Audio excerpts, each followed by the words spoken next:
పండగ రోజుల్లో దేవునికి సమర్పించే నైవేద్యాల్లో ఉల్లి వెల్లుల్లిని వాడరాదు అని అంటారు. ఎందుకని? అన్నదుష్టం త్రివిధం అని ప్రమాణం. అన్నం 3 విధాలుగా దౌష్ట్యం అవుతుంది, చెడిపోతుంది అని అర్థం. 3 విధాలుగా ఎలా? ఒకటి పాత్ర దుష్టం. గిన్నె, యుటెన్సిల్ ఏదైతే వాడతామో, ఏ పాత్ర ఏ పదార్థానికి చెందిందో ఆ పాత్ర ఆ పదార్థానికే వినియోగించాలి. ఉదాహరణకి పాలు కాగబెట్టే గిన్నె, అందులో పాలు మాత్రమే కాచాలి. సాంబారు రసం సిద్ధం చేసుకునే గిన్నె, వాటి కోసమే దానిని వినియోగించాలి. సాంబారు రసం సిద్ధం చేసే గిన్నెలో పాలు కాచితే ఆ పాలు విరిగిపోయే ప్రమాదం ఎక్కువ. ఇది పాత్ర ఔచిత్యం లేకపోవడం. రెండవది వస్తు దుష్టం. కొన్ని వస్తువులు స్వభావరీత్యా మనలో ఉద్విగ్నతను పెంచుతాయి. ఇది స్వభావానికి సంబంధించిన అంశం. ఉద్వేగాన్ని, ఉద్రేకాన్ని, కోపాన్ని, తామస గుణాన్ని పెంపొందింపజేసేటటువంటి వస్తువులు ఉల్లి వెల్లుల్లి.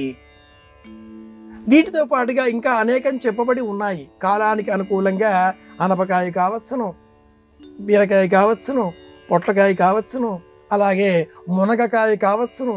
ఇవన్నీ ఔషధ విలువలు కలిగినప్పటికీ ఔషధ ప్రమాణంలో స్వీకరించాలి, కానీ అదే పనిగా ప్రతిరోజు స్వీకరించకూడదు. ఈ విషయాన్ని మనకు బోధించే నిమిత్తమై సనాతనులు ఆచారం పేరిట ఉల్లి వెల్లుల్లి ఈ 2 వస్తు దుష్టం అంటూ వాటిని నివారించే ప్రయత్నం చేశారు. మోకాళ్ళ నొప్పులు వచ్చాయండి, అప్పుడు వెల్లుల్లి తినాలి.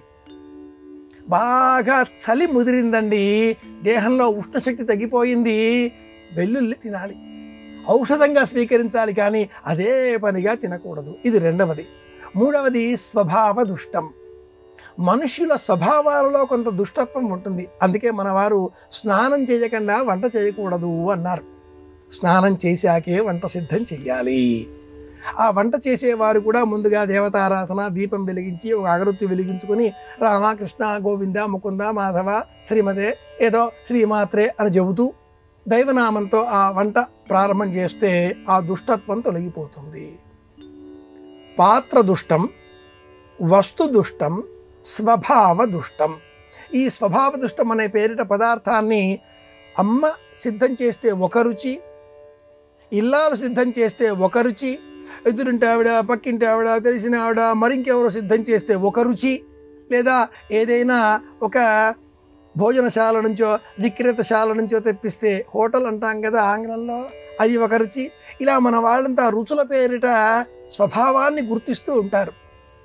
మొత్తం మీద దేవుడి నైవేద్యాలలో ఉల్లిపాయ ఎల్లిపాయ ఎందుకు వద్దన్నారు? ఇవి మనలో తామసిక గుణాన్ని పెంచుతాయి. స్వభావరీత్యా ఈ 2 వస్తు దోషంతో కూడుకొని ఉంటాయి, కనుకనే వద్దన్నారు. పిజ్జానో బర్గర్లో ఇలాంటి వాటిని స్వామివారికి నైవేద్యంగా పెట్టకూడదు అన్నట్టు సందర్భం వచ్చింది కాబట్టి మరొక విషయం కూడా చెప్పుకుందాం. చాలా సమయాలలో మిరపకాయ బజ్జీలు కూడా వేస్తూ ఉంటారు. వాటిని కూడా నైవేద్యాలలో పెట్టకూడదు. ఇది ప్రమాణం.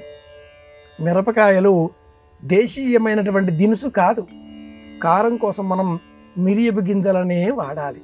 కనుక మిరపకాయ బజ్జీలను కూడా సనాతనులు నైవేద్యములు సమర్పించే సమయంలో వాటిని చేర్చరు. ఇది ప్రమాణం.